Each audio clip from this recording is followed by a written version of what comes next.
विधिमंडळात भाजप आमदार गोपीचंद पडळकर आणि राष्ट्रवादी काँग्रेस शरदचंद्र पवार गटाचे आमदार जितेंद्र आव्हाड यांच्या समर्थकांमध्ये झालेल्या संघर्षानंतर राजकीय वातावरण चांगलंच तापलं आहे। या राड्यानंतर राष्ट्रवादीच्या कार्यकर्त्यांमध्ये तीव्र संतापाची लाट उसळली।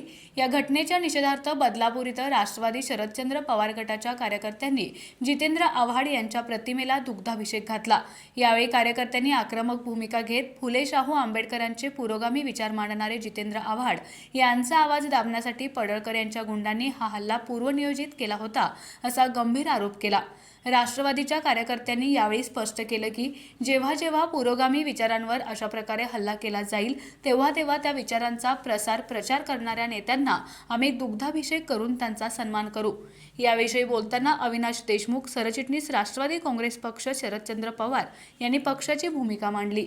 का महाराष्ट्राचं राजकारण कलंकित होत आहे, कधी नव्हे विधिमंडळात कधी आजपर्यंत झालंच नाही आहे आणि अशा प्रकारच्या घटना निंदनीय आहेत। एखादा सत्ताधारी तुमच्या हातात सत्ता असेल त्याच पिढीमध्ये तुमच्या हातात रट्टा पण असेल, पण असं होत असताना महाराष्ट्राच्या विधिमंडळाचं नाव अख्ख्या देशामध्ये जगामध्ये या फडणवीस सरकारच्या भाजपच्या सरकारच्या अधिपत्याखाली खराब झालेले आहेत आणि आमचे नेते बहुजनांचे नेते पुरोगामी विचारांचे खंदे समर्थक आव्हाड साहेब यांच्यावरती वारंवार मानसिक राजकीय टीका टिप्पणी हल्ला जर होत असेल तर त्याचा आम्ही कदापि सहन घेत नाही। याच गोष्टीचं म्हणून की जेव्हा जेव्हा अशा विचारावरती पुरोगामीवरती विचारावरती हल्ला होईल तेव्हा तेव्हा त्या आम्ही अशा विचारांना आम्ही समर्थक जे असतील विचारांचे त्यांना आम्ही दुग्धाभिषेक करणार आहोत।